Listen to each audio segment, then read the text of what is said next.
On est ravis de vous retrouver pour cette nouvelle édition de Vive Industrie, l'événement dédié à l'usine du futur et à la performance industrielle en Nouvelle-Aquitaine. Alors tout au long de cette journée, vous aurez le loisir d'assister à des tables rondes sur les thématiques au cœur des préoccupations de cette usine, de cette industrie du futur. La science et la technologie, l'innovation collaborative, le solaire thermique, comment attirer les talents, comment accélérer vos transformations ou encore l'apport de lean robotique. Alors pour introduire ce programme dense et nous l'espérons particulièrement intéressant, voici notre première table ronde à l'intitulé peut-être un peu ambitieux. Le futur, il ne s'agit pas de le prévoir, mais de le rendre possible, rien que ça. Avec moi pour en parler, merci de réserver un bel accueil à Andrea Brouille, qui est vice-présidente en charge du développement économique, de l'innovation et de l'accompagnement de la RSE des entreprises de la région Nouvelle-Aquitaine. Sous applaudissements, mesdames, messieurs. Claire Brice, qui est directrice marketing et communication de Zolux, c'est bien ça? On vous applaudit aussi. À ma gauche, c'est Jean-Charles Ring, qui est PDG d'Adam. On découvrira dans quelques instants ce que vous faites. Ah, il a moins d'applaudissements pour Jean-Charles. Pas sympa. Alors attention, le dernier, mais non le moindre, c'est un banquier. Oui, il en faut, vous le savez. C'est Stéphane Kolb, qui est directeur général adjoint du pôle ingénierie, opération et transition énergétique à la Banque Populaire Aquitaine Centre-Atlantique. On l'applaudit. Je sais pas ce qui me prend ce matin. Là, j'ai envie de taquiner les banquiers. J'ai envie qu'on commence avec vous, d'ailleurs, Monsieur Kolb. Alors, naturellement, c'est peut-être un cliché. Quand on pense à la banque, on n'imagine pas forcément une sensibilité à la RSE ou à la transition écologique. Pourtant, vous dites qu'on n'a pas le choix. Oui, on n'a pas le choix. Bonjour, d'ailleurs, Boris. On n'a pas le choix parce que d'abord nos clients vivent ce moment. À partir du moment où les clients vivent ce moment, il faut qu'on les accompagne. Et c'est le pari qu'on a pris, nous, il y a un petit peu plus de 2 ans, en disant, mais il y a un sujet autour de la transition énergétique. Il est fort pour nos clients, donc faut qu'on les accompagne. Donc on s'est emparé de ce sujet par ce bout-là. Et en le faisant, chemin faisant, finalement, nos clients nous ont dit, mais si vous vous occupez de nous, si vous vous préoccupez de nous, vous faites quoi? Et à ce moment-là, on a structuré l'entièreté de la démarche et on s'est obligé, nous, à prendre des engagements en matière de transition énergétique. Le premier, il est assez classique, c'est d'abaisser notre bilan carbone, moins 10% en 2 ans. On a fait 63% du chemin à l'heure qu'il est. Et après, on a pris d'autres engagements et notamment de décarboner nos bilans. C'est un sujet un peu compliqué, très ambitieux. On pourra revenir dessus. Et puis, on a aussi pour engagement d'impacter notre écosystème. On reviendra peut-être aussi dessus. On va y revenir effectivement. Alors avec vous, Claire, on va parler de Zolux. Et Zolux est devenu une entreprise à mission. Vous allez nous expliquer ce que c'est. On en parle beaucoup là aussi, mais ça veut dire qu'il y a une prise de conscience et surtout des actions menées depuis 3 ans. Oui, alors pour ceux qui ne connaissent pas Zolux, quand même, je reprécise donc que notre entreprise fabrique des produits d'équipement et de santé pour les animaux de compagnie. Donc si vous avez un animal de compagnie, vous regarderez chez vous, vous avez peut-être du Zolux, mais vous ne le savez pas. Donc c'est une entreprise qui est basée à Saintes et du coup pour les animaux de compagnie il y a beaucoup de produits, hein. On a plus de 4000 références dans nos catalogues, donc on a un impact dont on sait qu'il vient de nos produits principalement et on a décidé il y a quelques années de mettre en place une démarche de responsabilité sociétale assez ambitieuse et de réduire donc l'impact environnemental de chacun de nos produits. Donc forcément ça prend du temps. On s'est fait accompagner évidemment pour ça et puis on s'était dit qu'après quelques années d'actions concrètes et de réduction d'impact mesurée, puisqu'on commence à pouvoir vraiment mesurer ce qu'on a pu réduire, on avait envie d'aller un petit peu plus loin et d'inscrire cette ambition dans nos statuts en devenant société à mission. Et donc c'est le cas depuis fin 2022. Donc on est très contents, c'est très structurant. Ça implique des changements profonds, ça implique alors les changements motivation profonds, des équipes, ça implique... Oui, les changements profonds, on les avait fait avant, je pense. C'était plutôt dans ce sens-là qu'on voulait faire les choses et pas se dire on va devenir société à mission, puis après on va mettre en place toutes les actions. On l'a fait dans l'autre sens, on a fait un diagnostic RSE, on a formé nos équipes, donc on a formé tous nos bureaux d'études à l'éco-conception. Donc c'est pareil, on se fait accompagner par des experts en économie circulaire et en éco-conception pour ça. Ça veut dire quoi? Ça veut dire que pour faire un produit aujourd'hui, que ce soit une corbeille pour chien ou un aquarium, ils vont essayer de faire les meilleurs choix possibles en termes de matières premières. Évidemment, d'endroits de fabrication, on fabrique pas nos 4000 produits, hein, pas encore. On espère le faire un jour, mais on est obligé de sous-traiter pas mal encore.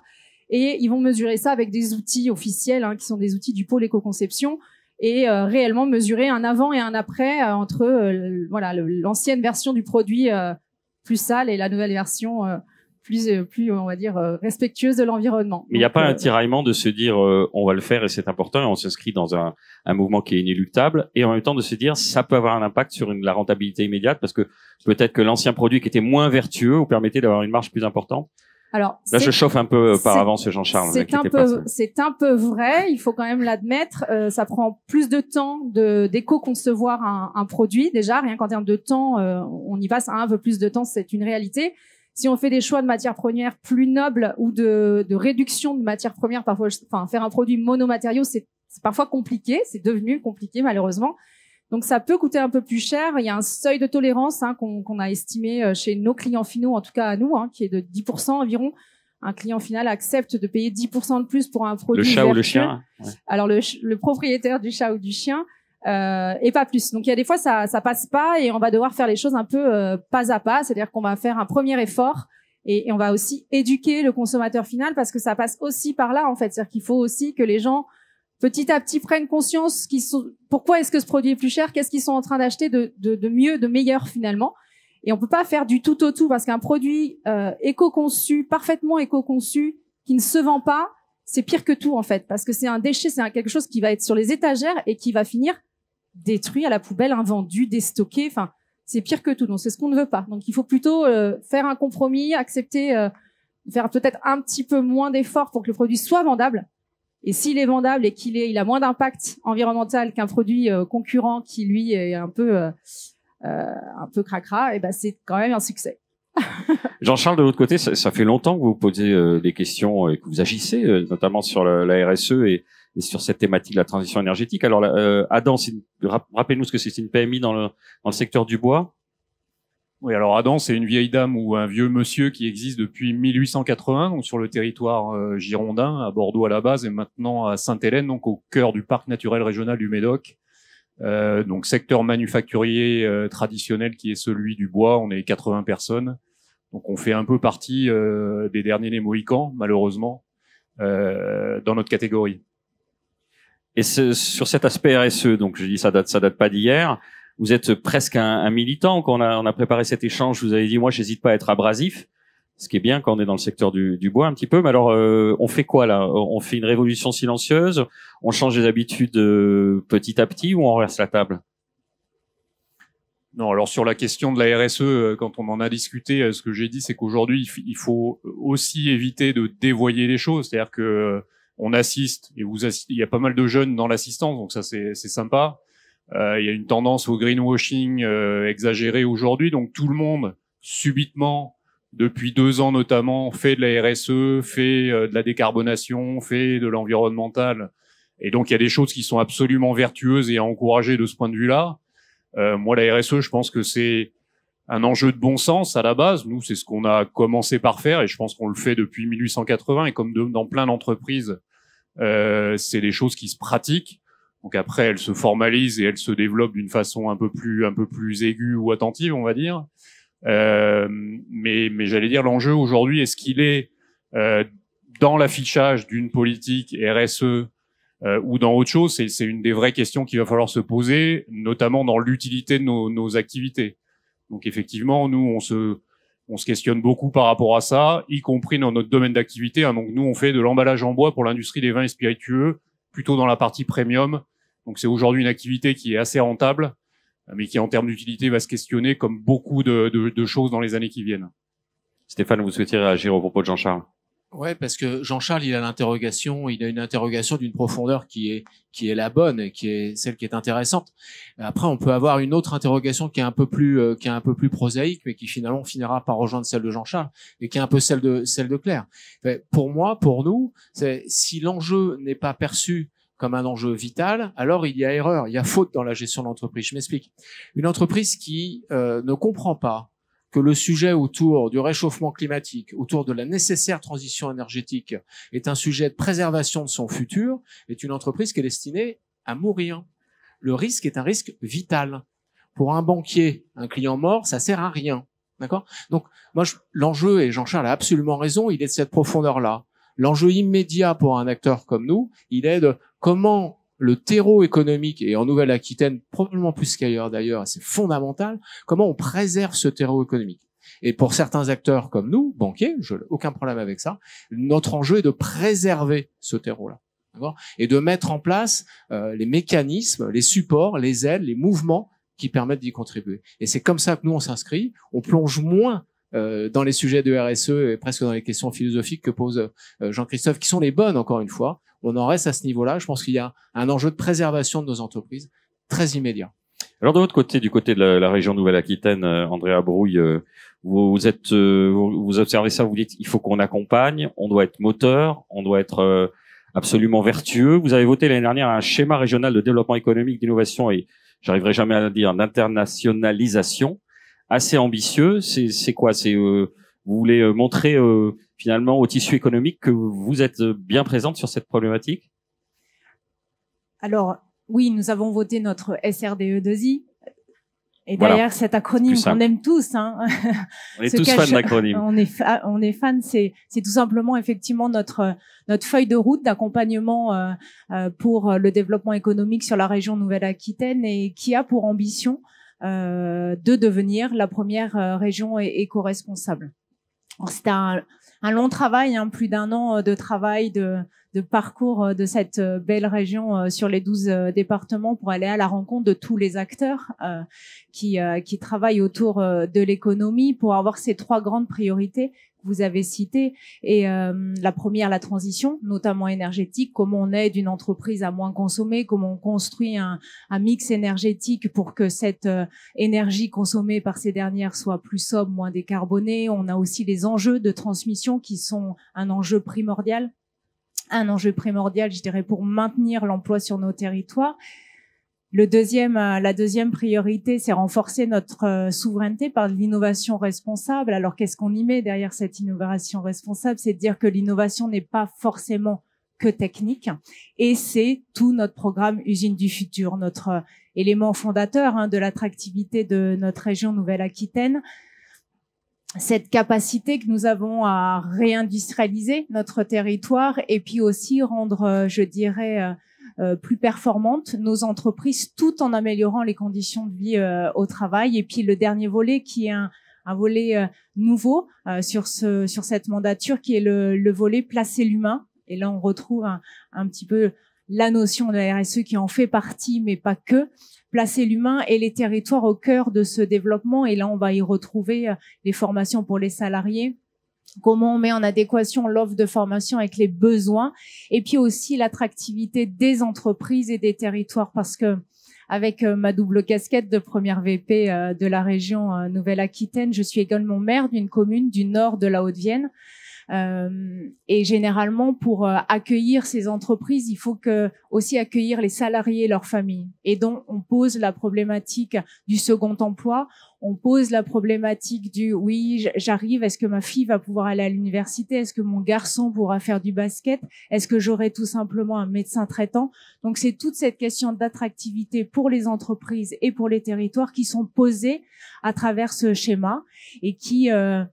il y a, je crois, 1 mois, je regarde ma collègue Maud Caruel qui a l'économie sociale et solidaire dans la gestion.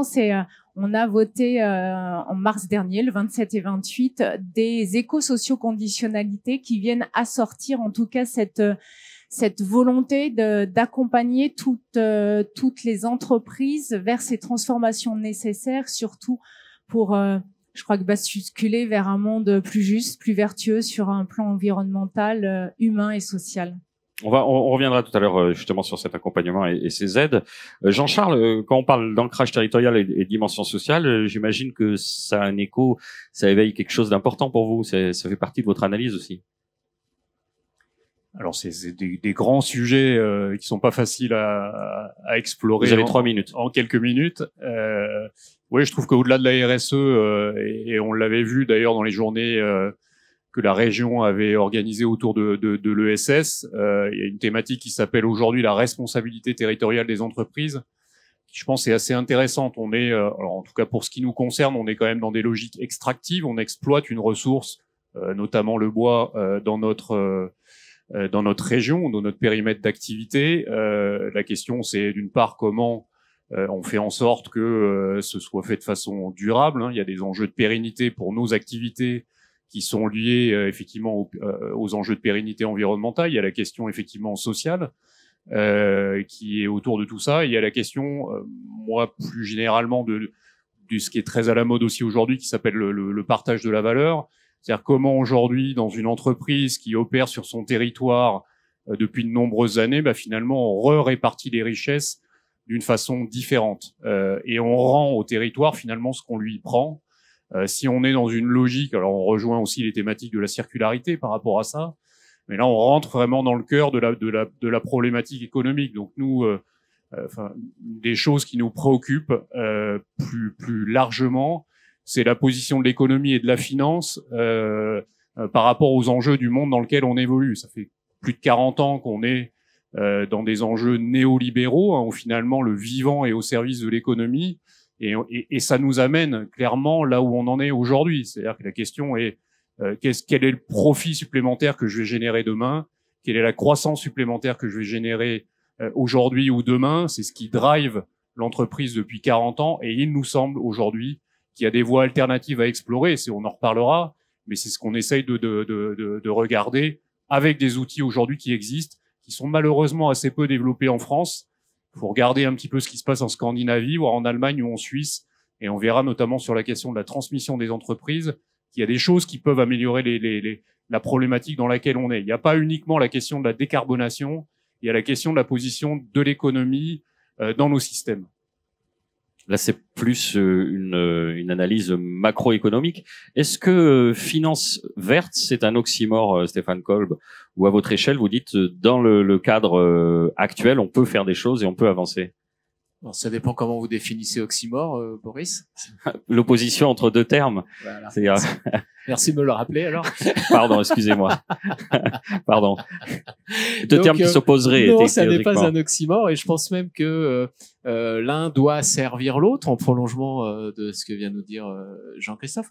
L'un doit servir l'autre, et je reviens là-dessus parce que comprendre que ne pas être au rendez-vous de ces enjeux-là pose, je le disais en dramatisant un peu tout à l'heure la façon de le présenter, des enjeux vitaux, mais si on va un peu plus loin, ça pose des problèmes d'accès au financement, ça pose des problèmes de dévalorisation de son entreprise, nonobstant tous les problèmes que ça pose de non-attractivité à ses clients ou de ses collaborateurs. Donc l'enjeu de la finance est probablement, de poser ce constat-là, d'amener des solutions. Donc pour moi, c'est pas un oxymore. Si un oxymore, c'est l'opposition de deux termes.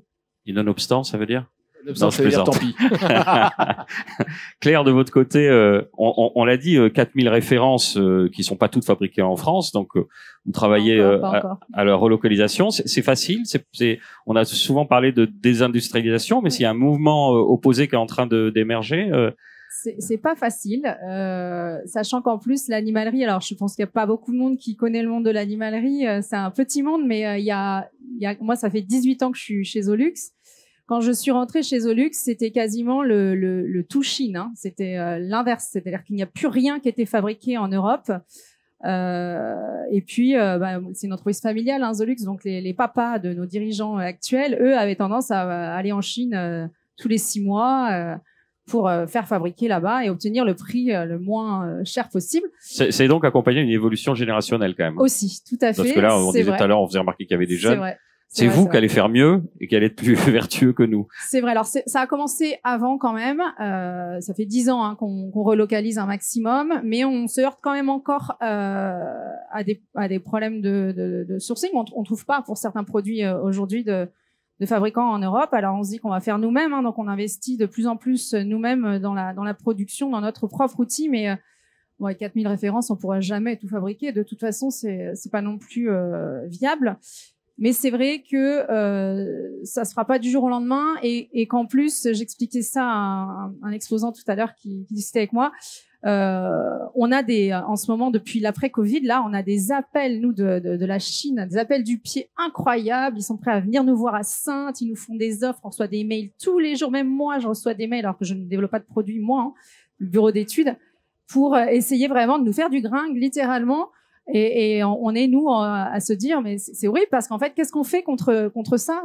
C'est un petit peu l'appel des sirènes quand même. C'est bon signe, ça veut dire qu'ils sont un peu désespérés parce que oui, ils constatent qu'il y a un mouvement de contrebalancier qui a lieu peut-être en Europe en ce moment. Mais quand on a une démarche de responsabilité sociale, qu'on a fait des choix, qu'on a investi pour ne plus faire appel à eux, à la limite ça va, mais on n'est pas tout seul. Je veux dire, on a plein de concurrents sur ce marché qui eux clairement vont dire oui très bien, nous on veut bien et là on se heurte à des problèmes de compétitivité pour le coup aussi. Donc on est vraiment sans arrêt en train d'essayer de peser les choses et de se dire bon, comment on fait pour rester compétitif, hein, comme vous le disiez, être dans des prix marché et en fabriquant chez nous quoi. Donc c'est pas simple. Comment on fait, Jean-Charles, pour être compétitif tout en ayant cette exigence environnementale? Vous allez nous dire, je suis dans le haut de gamme, je souffre pas. Voilà. Ouais, c'est vrai que c'est lié. Non, je pense qu'on a été confronté aux mêmes problématiques que tout le monde, hein, c'est-à-dire les effets de la globalisation, y compris dans le secteur du luxe. On les a bien vus. Hein, c'est-à-dire nous en 2000, les grands donneurs d'ordre internationaux dans nos secteurs d'activité, et notamment en spiritueux, ils sont venus nous voir en nous disant les gars, vous êtes sympathiques, mais va falloir aller voir un peu plus à l'aise ce qui s'y passe parce qu'on a des offres aujourd'hui via des agences, enfin peu importe, 30% moins cher que ce que vous pratiquez. Donc on a connu ça, on a été en Asie, on a été dans les pays de l'Est et on a vu effectivement tous les dégâts quand même que tout ça pouvait faire, soit à notre niveau, soit même sur les territoires dans lesquels était produit aussi une partie de nos produits manufacturés. Donc à partir de 2009, on a arrêté tout ça. Alors ça, c'était une vraie position, j'allais dire, un peu militante, une vraie prise de risque. Je pense qu'il y a été une prise de risque collective sur laquelle on s'est mis d'accord dans l'entreprise. Et on a replacé le social au cœur du dispositif. Alors on est dans le manufacturier, donc c'est vraiment, ça n'a pas valeur d'exemple. Hein, je veux dire, chaque entreprise est différente. Mais nous, effectivement, l'œil et la main de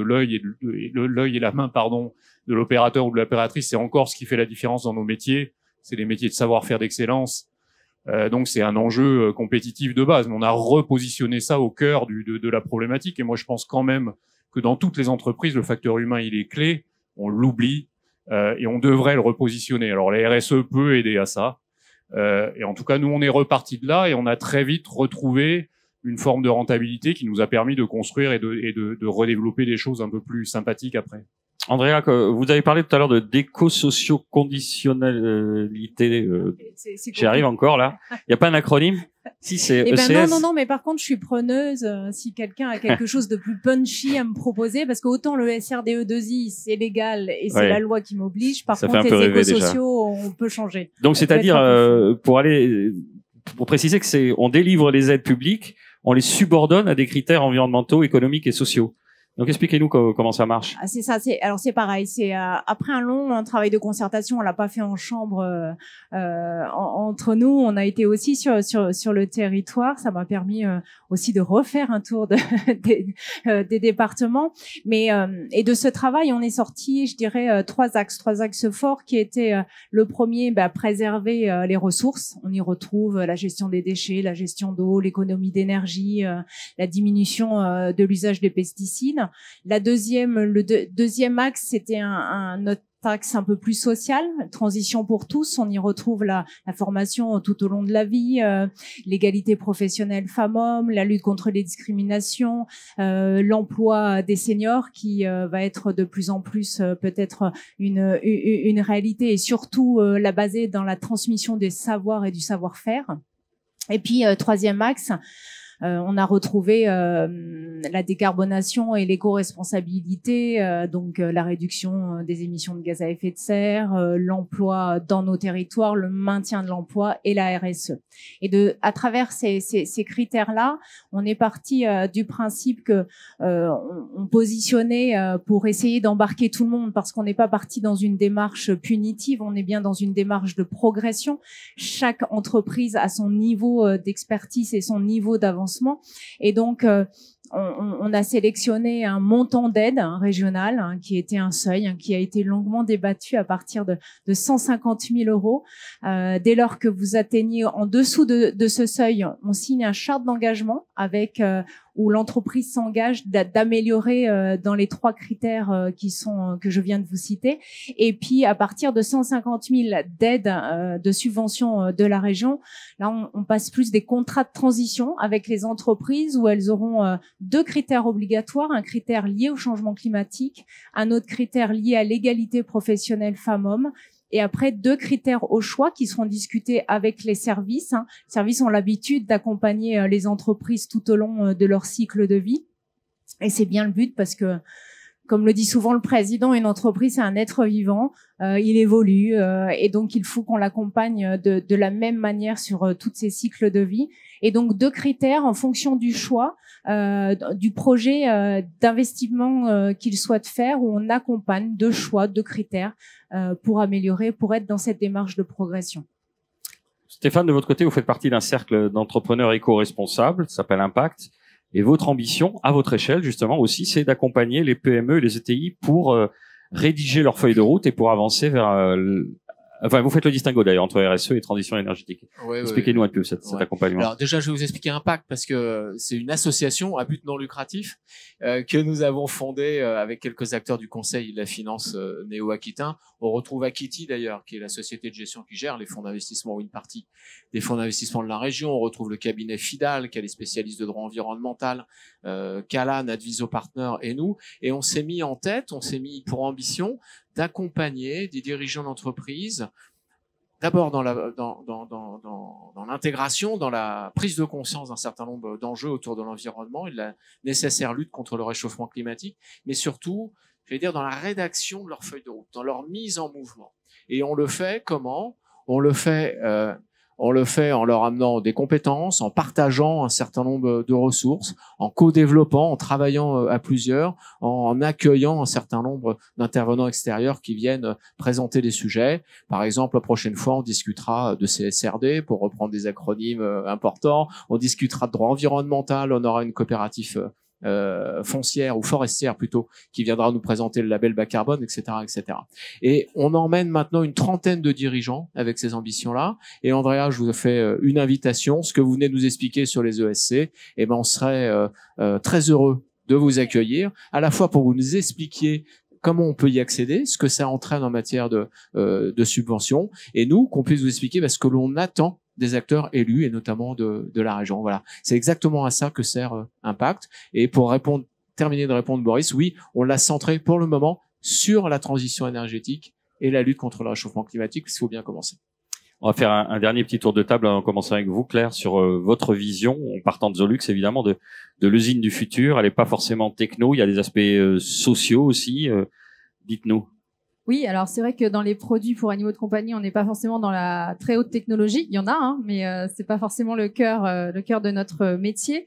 Il y a effectivement une volonté de notre part d'investir de plus en plus dans la production, comme je vous le disais. Donc là, en l'occurrence, on a décidé d'investir dans la santé animale, alors pas sur la partie produits chimiques, mais sur la partie produits plutôt naturels, donc à Saintes.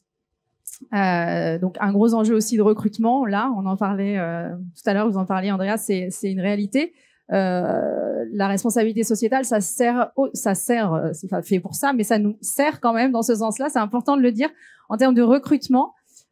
Pour le côté social, justement, il y a un réel impact depuis qu'on a vraiment mis en lumière et valorisé tout ce qu'on faisait de ce côté-là. En termes d'attractivité. Oui, on a réellement senti une différence. À job égal, les gens ils viendront chez vous si il y a ces engagements. Oui, c'est ça. C'est-à-dire qu'il y a des vraies prises de position de la part des jeunes, notamment aujourd'hui, qui juste sur le fait d'avoir plus de sens dans leur travail et décident de venir chez nous, alors que Saintes, c'est quand même pas la ville super attractive, il faut le dire. On n'est pas très mignonne comme tout, mais pour les jeunes, ils préfèrent d'autres villes. Je ne vais pas les citer pour pas leur faire de pub, mais c'est vrai que c'est pas toujours simple pour nous. Donc il y a un gros enjeu de ce côté-là qui est l'enjeu social. Mais réellement, on sent une différence. On a mis en place pas mal de choses dans notre entreprise à ce titre-là. On faisait beaucoup de choses, c'est une entreprise familiale, hein, mais on les a formalisées et ça a fait quand même une différence aussi, même s'il y a des choses qui étaient là depuis toujours. Le fait de les formaliser, de les écrire, de dire à nos collaborateurs, voilà, maintenant, ça c'est écrit noir sur blanc, c'est gravé dans le marbre, vous avez droit à ça. C'est pas, oui, vous le faisiez déjà, mais là maintenant c'est un droit écrit. Ça fait aussi une différence en fait, et puis ça fait une différence pour les candidats, c'est vrai. Donc Jean-Charles, 1880, donc ça remonte pour l'entreprise Adam. C'est quoi votre vision actuelle de l'usine du futur? Moi, je vais commencer par une anecdote. Donc, on a construit une usine du futur, ou notre usine du futur, en tout cas. Je sais pas si elle est du futur d'ailleurs, mais en 2015. Et à l'époque, on connaissait bien les services de la région et on était sollicité pour intégrer le programme usine du futur. Et on disait non. Je vois Céline là-bas, en disant on construit notre usine et il n'y a pas d'aide, parce qu'à l'époque, il n'y avait pas trop de subventions publiques sur l'investissement immobilier en l'occurrence. Et finalement, on a bénéficié de fonds FEDER gérés par la région sur 3 critères. Un critère stratégique, un critère de RSE et un critère innovatif. Donc on a pris, c'était très bien. Et du coup, on a dit OK, on va aller dans le programme Usine du futur. Et on a pas mal débattu à l'époque, je me souviens, sur effectivement la programmatique en tant que telle qui était très techno. Et on a dit il faut que ce soit un programme complet qui aille du social à la programmatique technologique et qui accompagne les entreprises sur la durée. Et donc nous, ce qu'on a vécu effectivement depuis 2015, c'est ça. On est toujours accompagné par la région. On a toujours des discussions et des débats et vraiment on tient compte des avis des gens qui nous accompagnent. Donc c'est très riche de ce point de vue-là. Nous, on n'est pas trop techno justement. On en fait un petit peu comme tout le monde, mais on évite d'en faire de trop. Et après, pour finir, moi je pense qu'il y a un enjeu. Andrea a évoqué l'enjeu de la transmission. C'est quelque chose qui nous tient vraiment à cœur et qui rejoint aussi la problématique de la place de l'économie dans nos systèmes. Transmission, il y a un nombre très important d'entreprises qui vont se transmettre dans les années qui viennent. Nous, on a acheté l'entreprise en 96 en faisant un LBO, donc endettement avec un fort effet de levier. Je crois que j'ai vu Isabelle Ravaille qui travaillait à la Banque Populaire du Sud-Ouest à l'époque, qui nous a accompagnés sur le sujet. En 2009, j'ai racheté mon associé, 2e LBO. La conséquence de ça, c'est qu'on lève de la dette, on enrichit un actionnaire ou des actionnaires et on affaiblit financièrement l'entreprise. Aujourd'hui, donc c'est une vraie problématique, usine du futur. L'objet n'est pas d'affaiblir les entreprises. L'objet, c'est de faire en sorte qu'elles se consolident. Il y a beaucoup d'affaiblissement d'entreprises dans les phases de transmission, au profit, encore une fois, de l'enrichissement du plus petit nombre. Il y a des outils, notamment qui sont très développés dans les pays du Nord, qui s'appellent fondations actionnaires. Il se trouve qu'en région, en Nouvelle-Aquitaine, vous avez 2 belles entreprises que vous connaissez tous, qui s'appellent Léa Nature et le groupe Archimbaud, qui est une belle ETI dans le domaine du bois, qui se sont engagés dans cette thématique-là. C'est à peu près 20 entreprises en France dont on fait partie depuis le mois de juillet. Qu'est-ce que c'est une fondation actionnaire? Ça permet d'apporter gratuitement le capital social de l'entreprise de façon inaliénable dans cette entité qui s'appelle une fondation actionnaire. Cette fondation actionnaire doit mener une politique d'intérêt général qui est en l'occurrence plutôt tournée vers son territoire. Donc la question du partage de la valeur est embarquée aussi là-dedans. Dans notre cas, d'ailleurs, dans la gouvernance du fonds de dotation, qui est une gouvernance qui est choisie, on a le parc naturel régional du Médoc, donc la région finalement, qui est dans la gouvernance de l'entreprise. Donc on est sur des développements de modèles qui sont vraiment alternatifs de ce point de vue-là. La moitié de la capitalisation boursière du Danemark est régie sous cette modalité. Vous aurez le loisir d'en discuter avec Jean-Charles dans quelques instants. Alors le mot de la fin pour vous, Andrea. On fait quoi? On se donne rendez-vous dans 7 ans pour savoir si Nouvelle-Aquitaine est devenue la première région à être éco-responsable? Je sais pas, j'avais plutôt l'habitude du rendez-vous dans 10 ans, mais ça s'approche maintenant. Mais... non, mais même jour, même heure, même pomme. Ouais. Non, oui, bien sûr, 7 ans, mais vous savez, cette usine du futur est née effectivement d'une volonté d'Alain Rousset et je crois que elle porte ses fruits. Au-delà de l'accompagnement financier que nous pouvons faire, il y a aussi, et je l'ai entendu à travers vos témoignages, c'est cet accompagnement de compétences qui permet d'enrichir les projets des industriels de notre territoire. Et je dirais que l'usine du futur a encore belle vie et comme mon président aime le rappeler, 36% de l'emploi industriel net français en 2019 a été créé ici en Nouvelle-Aquitaine. On vous applaudit, merci beaucoup. Et on a encore Non, on me fait signe que non, mais on va prendre une question. Est-ce qu'il y aurait une question? J'aime bien désobéir. Est-ce que vous avez des questions? Profitez du fait qu'on ait nos experts parmi nous.